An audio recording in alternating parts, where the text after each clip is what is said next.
Falar de graça, né, se torna ao mesmo tempo fácil e difícil. É muito fácil de você sentir a graça, mas é muito difícil de você explicar, né, porque pelas nossas limitações humanas fica um pouco complicado de você explicar num todo o que é a graça. Eu separei duas partes aqui, uma visão católica e uma visão evangélica, mais ou menos para a gente ter uma noção abrangente de o que é a graça nessas duas visões, né? Na visão católica, o Monsenhor Jonas Abib, ele diz o seguinte: a graça de Deus é para todos. Então nesse primeiro verso aqui a gente já consegue perceber uma inclusão, né? A graça de Deus é para todos. Isso é maravilhoso, a gente sentir essa inclusão. Se você está vivendo alguma situação difícil, não recorra aos homens, aproxime-se do trono da graça e entregue tudo a Deus, que é onipotente, onisciente e onipresente. A libertação tem acontecido em massa e você é convidado para se abandonar nas mãos do Senhor e proclamá-lo como Senhor de sua vida. Abandonar nas mãos do Senhor aqui nesse caso é se entregar realmente totalmente, né? Não depender do mundo para nada e sim depender do Senhor para tudo, colocar o Senhor à frente de todas as suas decisões. Tem uma visão também evangélica de um blogueiro chamado Felipe Bernardino, que ele diz o seguinte: é maravilhoso perceber como Deus nos ama inefavelmente. Isso é graça, um favor imerecido da parte de Deus, que permite ao homem existir e, por outro lado, abre-nos o caminho para nos relacionarmos com Ele. A graça é um presente que justifica o injustificável, que salva o odioso, que perdoa o imperdoável e dá vida ao moribundo. Jesus é a graça de Deus. Isso está em Tito 2, versículo 11, porque a graça de Deus se há manifestado trazendo salvação a todos os homens. Mais um versículo inclusivo, né? Essa questão da inclusão da graça é muito importante a gente ressaltar, que a graça de Deus ela abrange a todos, independente da religião, independente das pessoas talvez que não tenham religião, ou por opção ou porque ainda não se encontraram em nenhuma religião, mas o mais importante e gratificante é entender que a graça de Deus é para todos. A minha visão sobre graça é bem simples. O próprio nome já diz, é de graça, Deus nos deu, nos dá, independente de qualquer outra coisa, independente de religião, de igreja, de qualquer outra coisa. Então, o relacionamento com Deus, ele é você e Deus. E eu penso hoje que quem quer ser intermediário desse relacionamento, isso é coisa do homem, não de Deus.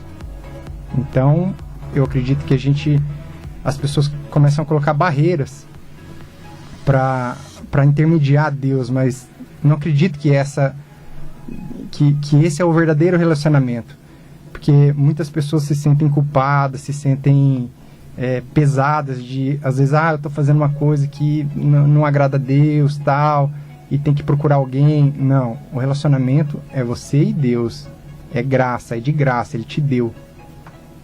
Acho bastante interessante, assim, Adriano, também o Alan aqui, né? Essa visão de inclusão, essa visão também de relacionamento pessoal com Deus, né? E eu acho legal porque realmente essa visão de se relacionar com Jesus, de relacionar-se com Deus, ela deve ser bastante pessoal, né? Bastante pessoal mesmo, do ponto de vista de que alguém decide se aproximar de Deus por conta própria, alguém que decide se aproximar de Deus porque ele chegou em uma conclusão que ele não pode viver sem Deus, né? E ele precisa de Deus.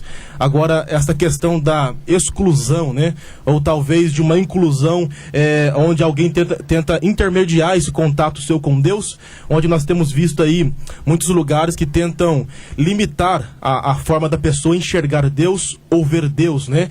Então o que nós aprendemos então é que realmente essa questão de relacionamento com Deus, ela deve ser bastante pessoal, né? A pessoa e realmente Deus se relacionando entre, como se fosse realmente dois amigos. Exatamente. Tudo aquilo que é exclusivista, a gente não concorda muito, porque a gente consegue enxergar nas palavras de Jesus que ele era muito inclusivo, né? Então essa questão da graça, talvez a gente não consiga expressar de uma maneira que fique clara, mas quanto mais você se achega a Deus, nas atitudes, você vai conseguir entender a graça e você vai começar a sentir a graça. Então a graça, ela está aqui, né? Independente de você querer ou não, a graça de Deus para conosco, ela existe.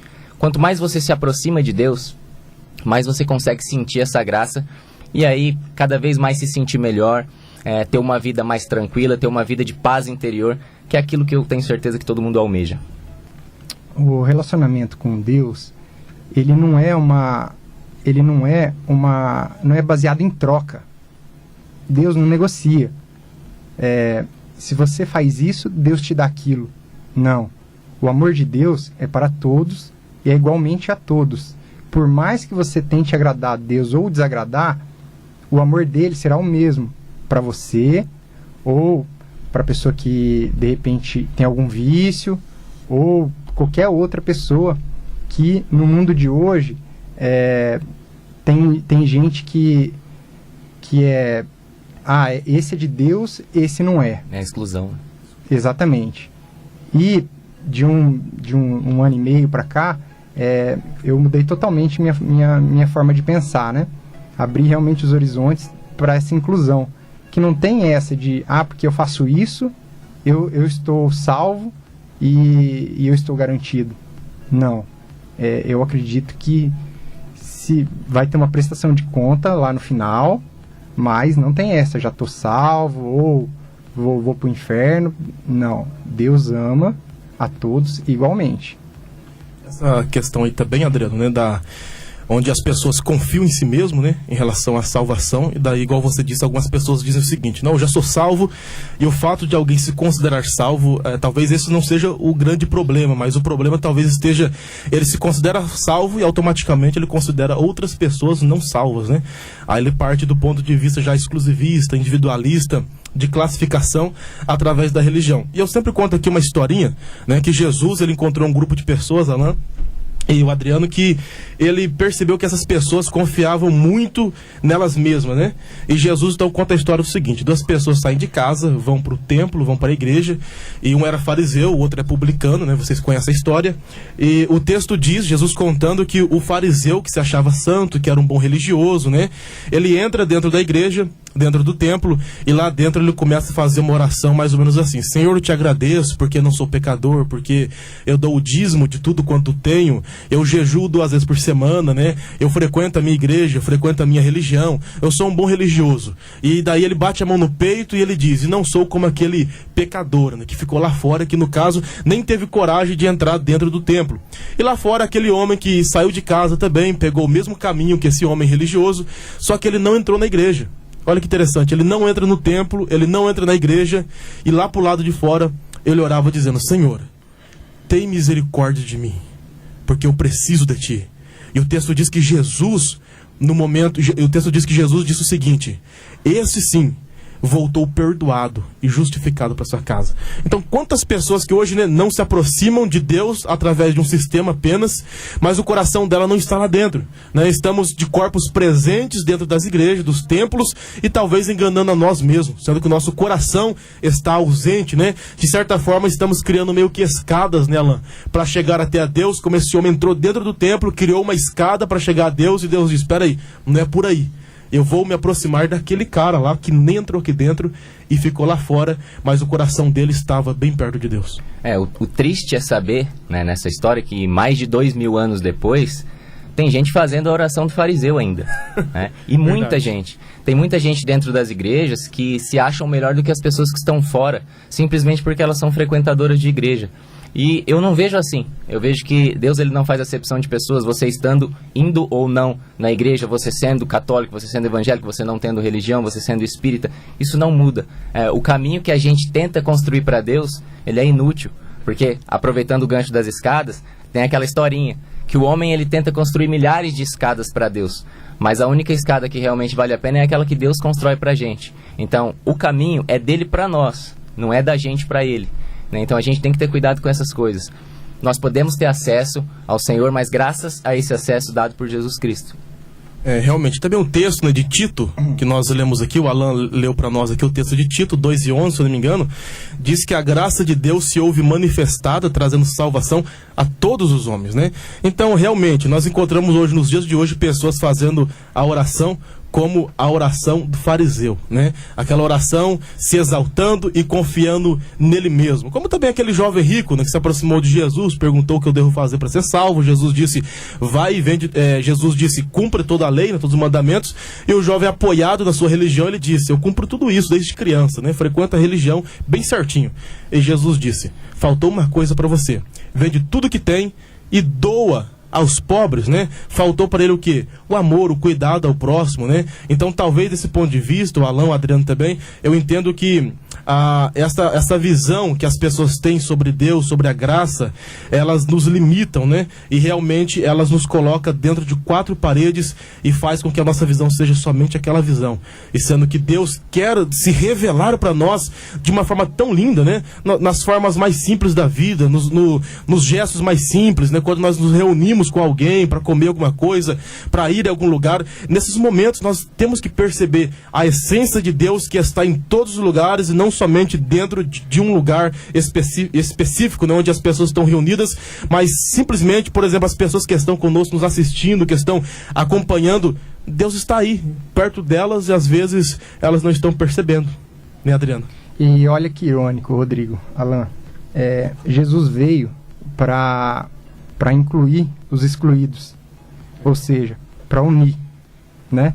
E hoje a gente vê o quê? O que acontece com as religiões? Cada um escolhe a tua religião e há guerras, há mortes, há preconceito, há toda uma desunião em volta de Deus, que eu acredito que não é o que Deus pensou para nós. Exatamente. Em nome de Deus, há a separação. A Guerra Santa. Né? Eu compartilhei um tempo atrás nas redes sociais aí uma frase muito impactante. Para mim foi muito impactante. Que dizia o seguinte: 1 grama de amor vale muito mais do que o seu diploma teológico. Isso serve para todos nós. Porque se você estudar, mas não tiver, não levar aquilo para o dia a dia, não levar aquilo para a vida, não tem sentido nenhum. Então isso vale para muitas pessoas que têm interesse e conhecem a Bíblia de Gênesis e Apocalipse, todos os capítulos têm versículos decorados na cabeça, mas que quando vem um irmão com necessidade, eles viram as costas. Então é muito impactante essa frase. A gente tem que ter cuidado com estudar demais e praticar menos, né? A gente tem que ter mais atitude, né? O cristão, ele tem que ter mais atitude, ele tem que fazer a diferença na vida de todas as pessoas. Eu tenho alguns versículos aqui que falam sobre graça, Rodrigo. Eu posso dar uma lidinha aqui rápido, só para que a Bíblia ela tem inúmeros versículos que falam sobre graça. Eu separei alguns aqui. Hebreus 4,16, por exemplo. Cheguemos, pois, com confiança ao trono da graça, para que possamos alcançar misericórdia e achar graça, a fim de sermos ajudados em tempo oportuno. Essa palavra me chamou a atenção, confiança, né? Então é uma coisa que muitas pessoas às vezes têm medo de se achegar a Deus, por uma via ou por outra, não importa a via que se achegue a Deus. Mas muitas pessoas têm medo por ter medo desse jugo, que muitas vezes não existe. Ele é colocado por homens, mas o jugo de Deus ele não existe. O fardo é leve, né? Romanos 6,14 também fala sobre isso, porque o pecado não terá domínio sobre vós, pois não estáis debaixo da lei, mas debaixo da graça. Também Atos 15, versículo 11. Mas cremos que seremos salvos pela graça do Senhor Jesus Cristo, como eles também. No caso aqui, eles, no versículo, são os gentios, as pessoas que não faziam parte da comunidade judaica. O que a gente trazendo para o dia de hoje, a gente pode colocar como as pessoas que não fazem parte da igreja, como as pessoas que não são religiosas. Legal. Né? Então aqui temos também Romanos 3,24, sendo justificados gratuitamente pela sua graça, pela redenção que há em Cristo Jesus. Então são alguns versículos aí que falam sobre graça. A graça ela conforta, né? Todas as vezes que a gente lê alguma coisa que fala sobre graça, a gente tem mais certeza ainda de que Jesus está no meio de nós. Realmente a graça é a graça que nos deixa sem graça, né? E a confiança que o Alan está dizendo, as duas palavras que o Adriano disse no comecinho, né? E o Alan também disse agora sobre a confiança. E talvez tenha um problema, né? Talvez as pessoas não querem confiar naquilo que é de graça. Elas acham que tem que custar alguma coisa, né? Então as pessoas acham que precisam realmente que algo seja imposto sobre elas, né? Eu preciso cumprir uma lista, preciso cumprir um livro de regras, né? Mas na verdade Jesus deu de graça. E é esta que é a grande verdade. E você que está ouvindo, né, é convidado aí a participar, a se relacionar com Deus dessa forma que nós estamos falando. Independente da situação que você vive, do lugar que você frequenta. Esses dias entrou aqui a Rosilene da Inglaterra e ela disse: Rodrigo, aqui na Inglaterra eu não frequento nenhuma religião, mas eu me relaciono com Deus de uma forma tão linda. E isso realmente é muito impactante. Rapidamente aqui a Laísa deu uma ajuda pra gente aqui na live. Frase de Martinho Lutero: deixa Deus ser Deus. É isso aí. Maravilhosa frase que serve muito pros dias de hoje. Boa noite a todos, queria mandar um abraço para todo mundo aí da live, pessoal que está nos ouvindo. Um abraço aí pro Adriano, Muito obrigado, Rodrigo, pelo convite. Sempre que você nos convidar, tenho certeza que a gente vai estar com o maior prazer aqui. Eu queria agradecer o convite, Rodrigo, o meu amigo Alan, agradecer a todos que estão ouvindo e deixar um recado aí. Galera, Deus ama cada um de nós, independente do que você faz, tá? Ou de onde você vá. Deus está com você. É isso aí, que mensagem melhor do que essa nós poderemos receber numa quinta-feira? Deus ama vocês do jeito que vocês são. Olha só que legal, Deus te ama, né? Você que está na live aí, não procure escadas, como o Alan disse aqui, não procuram escadas, não procure meios, que tudo seja a consequência daquilo que você já está vivendo com Deus. Simplesmente se relacione com Deus e deixa Deus ser Deus. Se Ele quer te amar, aceite o amor dEle. Se Ele quer te aceitar como você é, deixe que Ele te aceite. Não perca tempo e desfrute desse relacionamento com Deus, tá ok?